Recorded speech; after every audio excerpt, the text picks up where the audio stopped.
Too Many Comics, episode 4. Hello. Sorry, we're doing this differently than usual. Go for it. Yeah, hello from Austin, Texas. Then it's super late for you. I'm so sorry about that. It's 10:30. I forgot there's like time zones and stuff. Yeah, it's 10:30. I'm not 100. You do work tomorrow, so. Well, I go somewhere in an office. Either way. Hello. Hello. I am at South by Southwest, and hopefully no one from work listens to this, because at some point I plan on going to Robert Kirkman's talk, and Comixology is doing a thing on Sunday, so maybe I can get some comics content out of this work trip. Make it work. So I'll kick us off with some follow-up from last week. Talon, once again, our biggest fan, still remains. On Facebook, he asked if any one of us had picked up Big Man Plans #1, to which I responded, because I was in your house, you had a copy on your dining room table. I have not read it, so tell me if it's good. First of all, you make dining room table sound way more fancy than what it actually was on. I did actually read Big Man Plans, and I will give Talon credit for the fact that, I was going to read it anyway, but just that much applied pressure made me read it. And I'm wondering if Talon has read it and wants to know what I think, or if he wants to know what I think so that he might read it. So I will only say this much. I mentioned this when I picked it up weeks back, that it's written by Eric Powell, who is best known for The Goon, which I've heard of but never read. So going into this, I didn't have much of an expectation about what he can do and what he can't do. So, all I'll say is, if you are a fan of Wolverine or Lobo out of DC, who basically is Wolverine, sorry, Lobo fans, this is right up your alley. Essentially, you've got this guy, he's born with dwarfism and has been delivered a terrible lot his entire life. You get a lot of his backstory, and rightfully is pretty pissed off when we meet him in this story. I don't know where he gets kind of a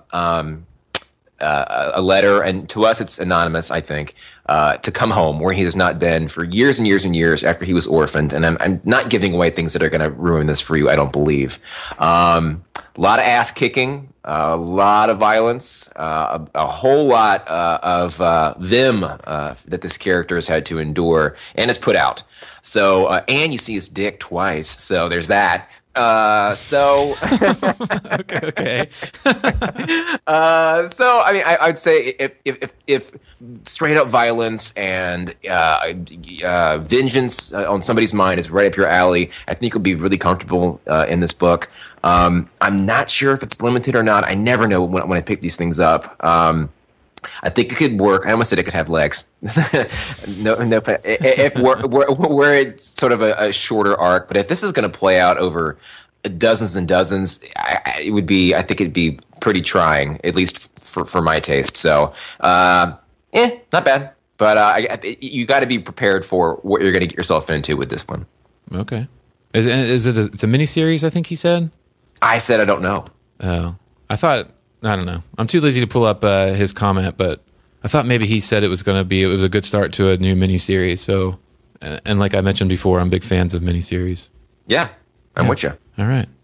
Also, in the social networking that we do, we got a tweet from @AmandaCBilly, and this was in response to the tear that I went on at the last episode about sort of the Michelle Rodriguez diversity in comic book movies, blah, blah, blah, blah, blah.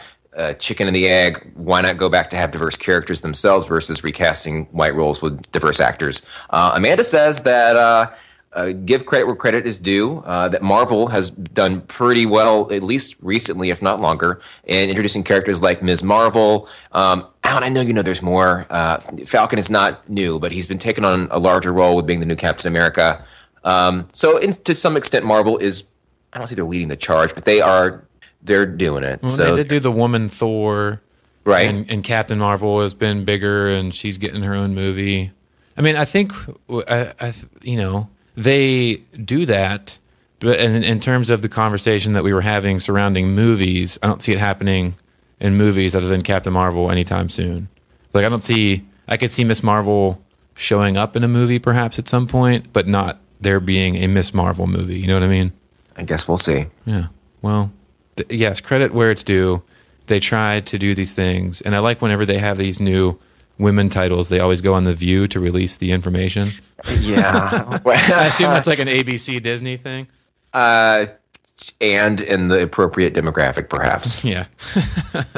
Which is why you saw it, I suppose. Well, I just saw people talking about it on Twitter. Gotcha. I did not watch The View. My brother did follow up on Facebook when we were talking about Fraction and David Aja's Hawkeye run. He made note that those two worked with Ed Brubaker, and I looked it up, a cast of other creators on the Immortal Iron Fist. Okay. And he says if you like their Hawkeye, to pick up Iron Fist, and that's the reason why he thinks Iron Fist is such a badass nowadays. Is he? I don't know. Yeah. Well, hey, listen, if you read Matt Fraction's Iron Fist, perhaps you'll find out. And I did do some research that it's like it is. I mean, with Aja being involved, it looks similar, and it probably is good. I mean, Brubaker and Fraction are two top writers around, and I'm wondering if any of this storyline is what's going to be used for Iron Fist's version of a Netflix series. Well, I mean, based upon what you just told me, that would be a good place to start. Yeah. Because I all I know of him really is what I read in AVX. I know, but that's all I know of him. Well, he was in there. Maybe we should put this to read before his Netflix series does come out. Isn't that like next? Oh wait, I was thinking the Daredevil. That's next week. Yeah, Daredevil. And we're not talking about that on this show. That's all I'm going to say. Okay. We're gonna go long, I'm sure, and it's late. But seriously though, there's a pin that you should put in this for later in the podcast, which is that sounds great to go back and read this author's interpretation of the character, because I'm sure it's solid, I'm sure it's great, but hashtag there are too many comics, and there's only so much money, so just put a pin on that. All right. And going into our issue number 1 reviews, we picked 2 again, speaking of too much money, with one of them being a new Marvel title, which seems to always cost more money than everything else.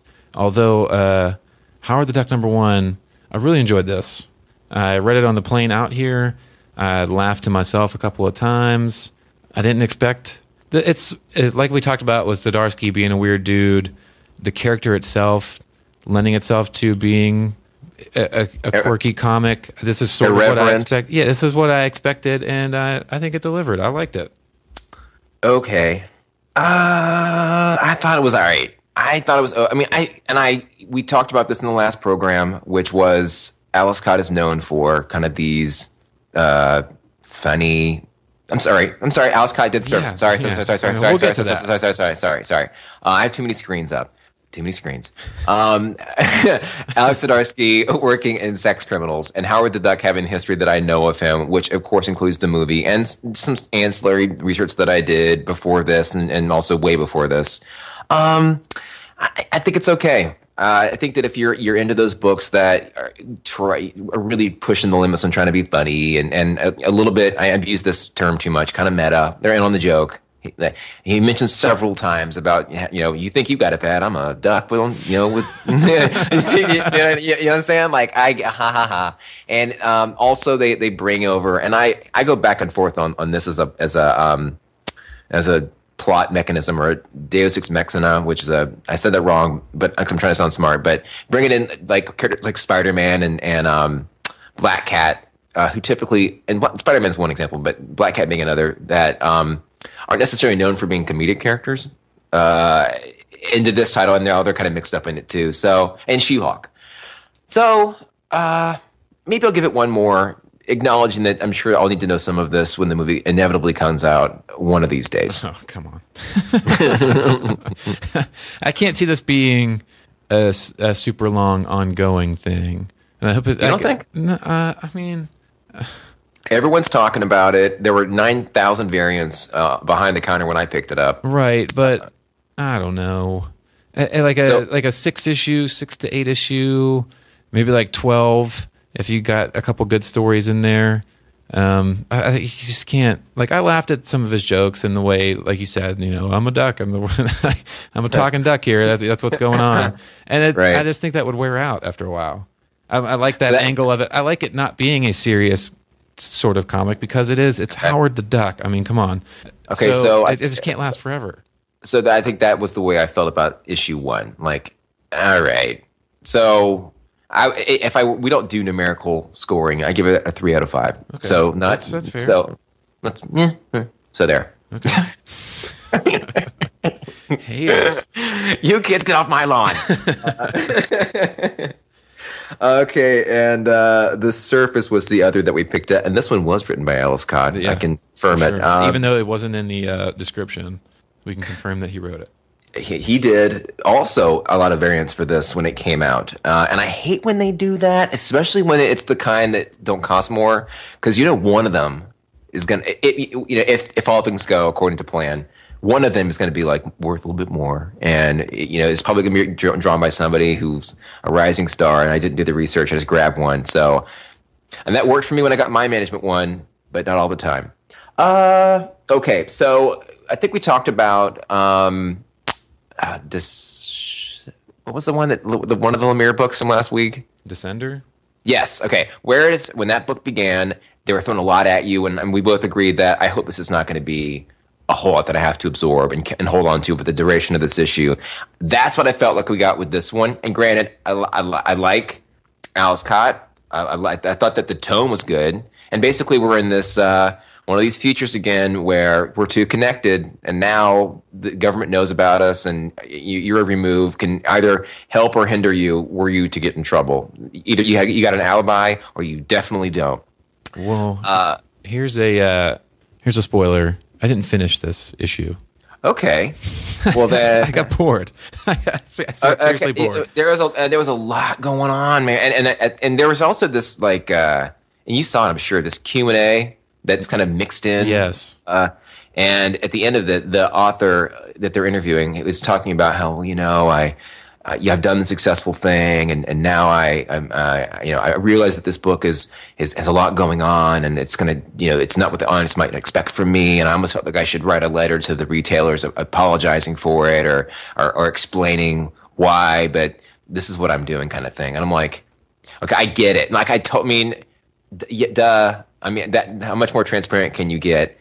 But that being said, I don't care. Yes, it was all over the place. I mean, was. He writes these like really deep comics that, and if you see Alice Cott in like interviews and whatnot, he's real. I don't want to say political, but he's up on some issues, and he's like one of those free thinkers and expresses all that in his work. And I really like Zero, and he does some cool things with Zero where each book is sort of like one of Edward's missions in his life, and maybe when you get to the end, the last few pages are like a transcript of him and his boss like reviewing the mission and what happened.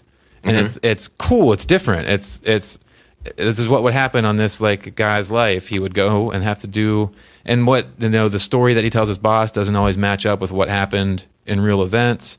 And like I feel like that's what he was trying to do with The Surface. But like a weird Q&A in the middle of the issue, and right. It was too much. It was so weird, and I just read Howard the Duck, and I laughed a couple times. I'm like, cool, got a new Alice Cott book, and then I made it maybe like just past halfway through, and now I'm upset that I paid probably $3 for this, and I didn't even read it. Was that thing when you're reading one and when you get to the staple, you're like, oh, God, we're halfway. Yes. There needs to be some sort of, and most of the times I'll use the guided view on Comixology just because you feel more a part of it rather than just doing the page by page. So you never know when you're at the midpoint. So that's even worse. You feel like you've read so much just because you're doing panel by panel, and then you haven't at all. And I'm just like, I panned back out to the full page and like shook my head and started playing like Pac-Man on my iPad or something. Yeah. I'm sorry, Alice. I'm a big fan of some of your other stuff. Yeah. Not a fan of this, which is fine. It's fine. And hey, kudos for swinging for the fence or trying something different. Yeah. So, but I won't be there. No, and that's okay. But I'll keep reading Zero and what else? He does Secret Avengers. Yeah, which I have read from the beginning. And I want to check out the number one of his Valiant book when it comes out, which maybe we'll talk about at some point in the future. But he has a Valiant book coming out. That's a little mini series. I'll check that out too. Check it out. And so for next week, I briefly mentioned before we started that it was slim pickings. At least when I was reading the descriptions, and I put a bunch in our notes, and I'm fine with just doing one. And I'll let you tell me why you chose the one. Oh, you bastard. I mean, I know it was one of the ones that I put in there, but none of these were really... If we didn't do this show, I probably wouldn't buy any of them. Mm-hmm. So okay. I'm glad that we're doing it. That at least has me reading something new. Yeah. So there. Yeah. So we're picking up a book called Red One, which is out of Image, and it goes a little something like this. What happens when America's greatest hero, ellipses, is a Russian spy? Soviet agent Vera Yelnikov is sent to 1977 Los Angeles by the Kremlin to become an American superhero and spread communist values in the land of Uncle Sam, and a funky superhero romp straight out of Tarantino by Terry and Rachel Dodson, who've drawn things that I have seen, including Uncanny X-Men, among other things, and Xavier Dorison, who's written a bunch of shit I've never heard of or read. You read the Third Testament. No, I didn't. Long John Silver? No. All right. And I went on and I went to Comic Vine and read all. I read all this stuff, and I read all the things they said he has written. Nothing. So, but in the judge a book by its cover mentality that we approached many times, the cover looks cool, and the description in 20 words or less sounds okay for me. Okay, I will. So I'll try it out. And the Dodsons, I think, we're so close. The Dodsons, I think, are a good team. They got their art style is really distinctive. You can tell it's their stuff right away, which I think can help if the story perhaps is not what we're looking for. So they are drawing it? Yes. Okay. Are they a married couple? Or are they like a brother-sister thing? I don't know. Cousins? I don't know. I don't know. I've never heard of them. I think if you would know it if you saw it. Okay. I think maybe not by name, but by style. Okay. So yeah, that's why I picked it hastily. All right then. All right. What else you got? The only other thing that I have checked out this week thus far has been Ant-Man, Nick Spencer's Ant-Man. Okay. I started reading this when it started just because of the movie coming out. I mean, I don't know a whole lot about Ant-Man other than... Is this the new one or Hank Pym? No, this is Scott Lang. And even less so I know about Scott Lang. So, I'm on board with trying to learn this stuff. And it's very much it's another one of those books where someone at Marvel has taken a singular character and has had some fun with it. And Spencer just came off of that run with Superior Foes of Spider-Man, which was very fun. That romp through some C-list villains of Spider-Man and how crappy they are in their daily lives, and a lot of that sort of tone is in Ant-Man. It's not a superhero mash 'em up type of thing, and it's fun. It's been a decent read thus far, and I'm a big Nick Spencer fan. So yeah. And I don't read everything he writes. I mean, if I wasn't enjoying reading it, I wouldn't continue to do so. But what's he best known for? I clearly heard of him. I just can't. He does Morning Glories right now. Okay, and then there you go. Superior Foes. I know. I heard about that one. I'm sure some. I don't know. He's done a lot of stuff. Yeah, he has. I recognize his name. Well, I read Morning Glories as well, though not nearly as in depth as you do. But yes, he clearly is smart, really thinks these things through. Yeah. So I would say, it's not a must pick up. I mean, if you want to learn more about what Marvel might have in store for Ant-Man, it's worth checking out. And definitely when the trade hits after 5 or 6 issues. So it's that new? It's that new? Yeah, this was the 3rd issue. Okay. Okay. Yeah. So it's worth checking out. It's fun. All right, cool. So I've actually read a couple of things this week because Talon made me feel guilty. And most notably, and I've been looking forward to this one, it is the conclusion of Sheltered. And I talked about this in the first podcast, I believe, of things that I really liked that were coming to a close. Sheltered basically, and I really am not going to say a whole lot about what goes on. It's 15 issues long, which I think is, for me, perfect. If the story is there, you have a little bit of time to let it breathe. And if all things are play out the way they're supposed to, the conclusion feels satisfying. And I think this was true for this. I would recommend it to people that. Okay, so yes, there is some violence, and yes, there are children involved, but they're the ones doing it. That makes it worse, huh? Not the children. Well, the children. Essentially, what we're presented here is at the start of this storyline. There's a group of people who have set up they're basically cult-like, a sort of a camp, a doomsday camp, because they believe that the end is nigh, and they've also got their children on board with this propaganda, and so everyone's on board. And I can tell you that at the end of the first issue, I was definitely like, what? And the shit hit the fan hardcore. Like, yeah. And I remember I tweeted to Ed Brisson way back, and I said, basically, what are you going to do after, issue 1 ending the way that it has? And he said, basically, nothing good. And that is very, very true. And yet it was a very engaging story. Played out over, like I said, 15 issues. A lot went down. I think probably, though, the entire story, with the exception of the end, which kind of had a little bit of an epilogue, a couple days. But solid, a lot goes on. A lot of it's no good. Very well written. I think it was collected in 2 or 3. That sounds about right. Trades. Because I'm not going to open mine ever again because they're going to be worth so much money. Yeah, no, but seriously. Trades. Okay, cool. Yeah. I really, really liked it a lot. I'm sad that it's over, but Brisson is I'm just like really throwing out like I know these people. Just started really recently a book called Cluster, and it's very, very, very different from Sheltered in as much that once again we're in a future-like setting, and it opens with a young lady who has committed a crime, and she has chosen to, I guess if you have options, has chosen to serve out her sentence as a soldier on a world that Earth is attempting to colonize. And just right out the gate, things have gone wrong. Apparently, we're competing in this instance with some aliens, or I guess we're both aliens to this world, and we both want it. And that's become a source of conflict. Moves fast. The characterization is good. And there's also like some political things that go on. She happens to be, this is not too much of a spoil, the daughter of a senator, I think, who opposes, in general, the sentence that she has chosen. So it kind of creates a little bit of she's kind of a minor celebrity within that population. You can imagine how that actually plays out for her. Really good, really great. I'm in. All right, then. And that's Cluster. So there. Cluster. Okay.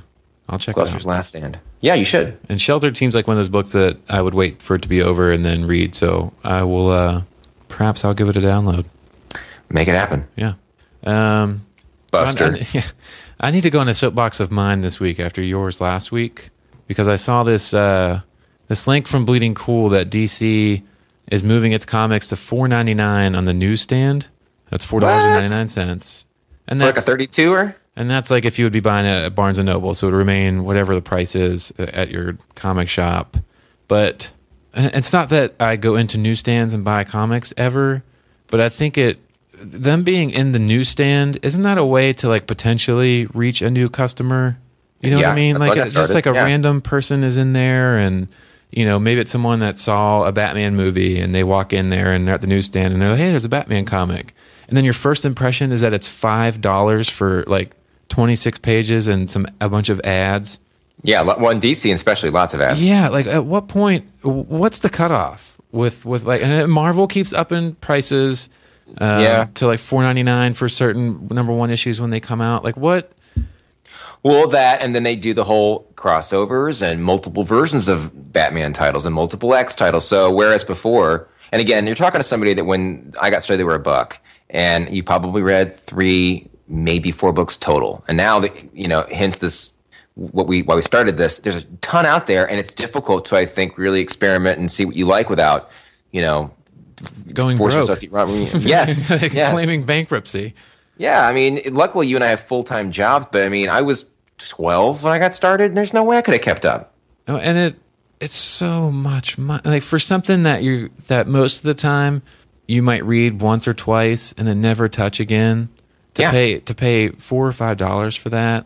And then I thought the whole digital realm would give people a chance to cut out the printing costs and the shipping costs and all that, but they're just the same price on Comixology, and it's annoying. And at least when they first come out, they're the same price. And couldn't they at least be like $1 cheaper? I mean, yeah, it's a digital file that for most of them I don't even truly own because they're DRM'd.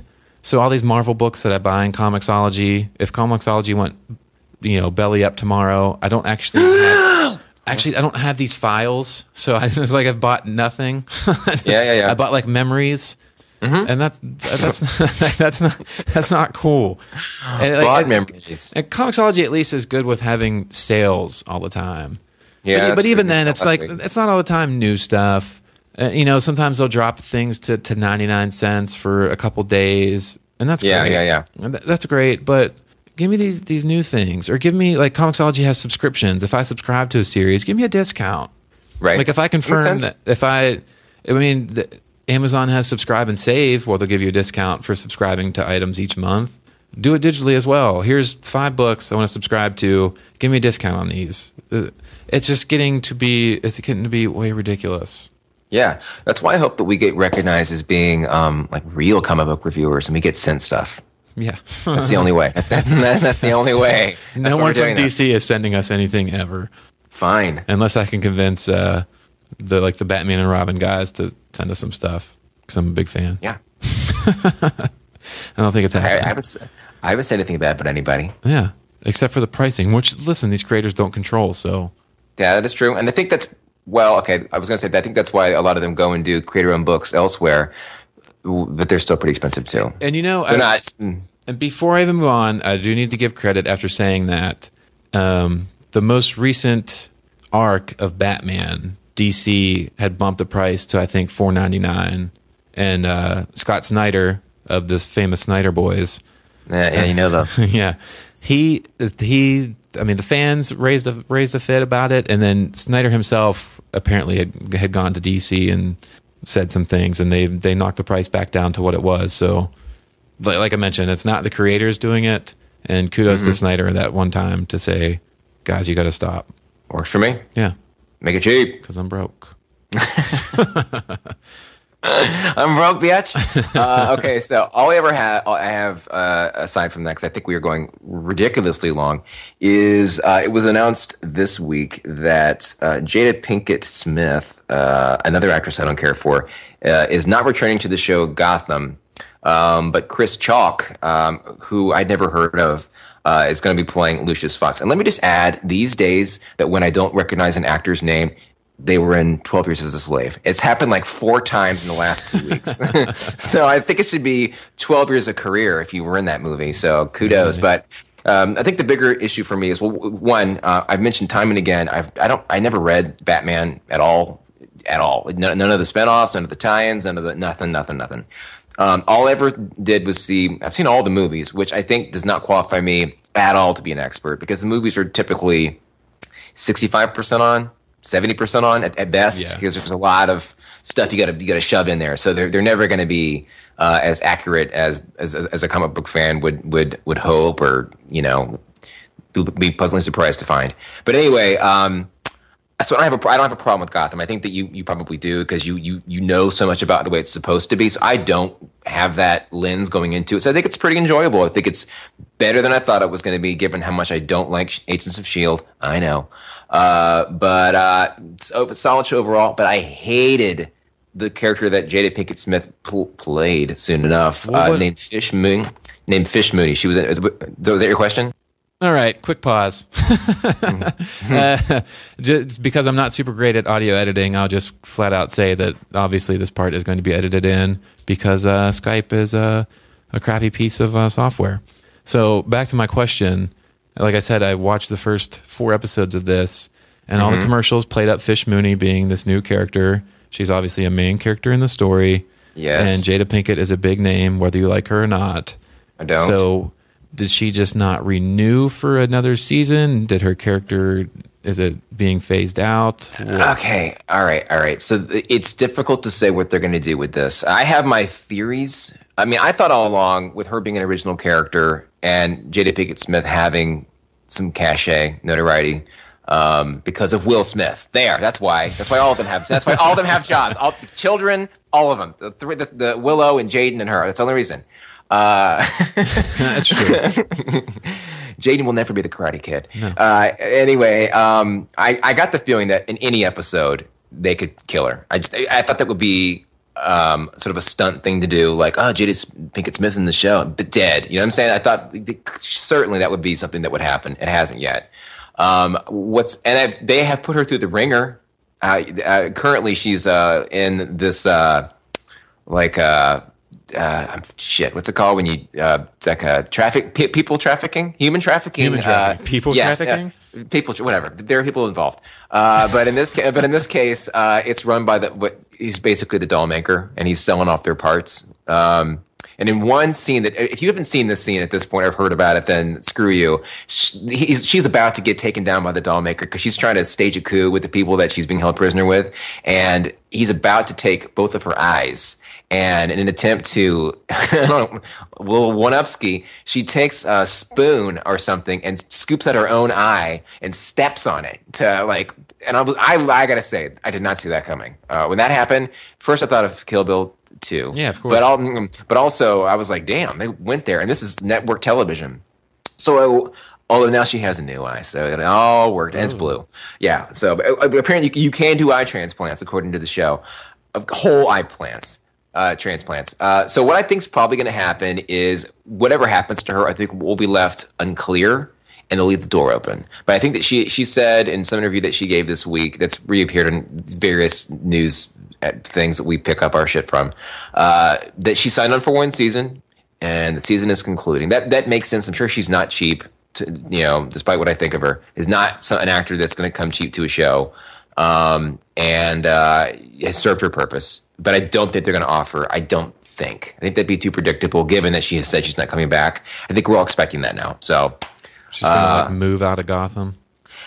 I think they're going to make it start maybe a crime ring in Metropolis or something. Some Smallville. Just take that shit over.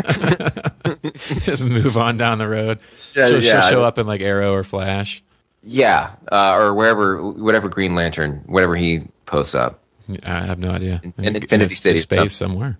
Right, whatever. So the point is, that's fairly big news. That show, I think, is actually leveled to a point where it's got respectable ratings. I think it's decently done. So, and I've been hoping and praying that this would happen from the beginning. So, thanks for listening, whoever. Well, congratulations, guy. Thank you very much. All right, you can tell me all about it when it happens. I will be like, you won't believe what went down on the show you don't watch. They just straight up killed her. Oh, wow. I never saw it coming. All right, I think this kind of brings us to a close. I'll be curious to see how this plays out, given that you're a few states over, the time change. I got a new microphone. Yeah, you sound much better. Thank you. I was tired of sounding like a caller into my own show. We're like a real show now. That's right. So as always, please leave us reviews on iTunes. We actually do look at them. And it was really nice of your mom to leave that one really nice one. Oh, she's so sweet. She really is. Subscribe to our newsletter, tooManyComics.com. Follow us on Twitter, #2manycomics.com. And just hit us up. Yeah, please do so. Until next time. Adios. Bye.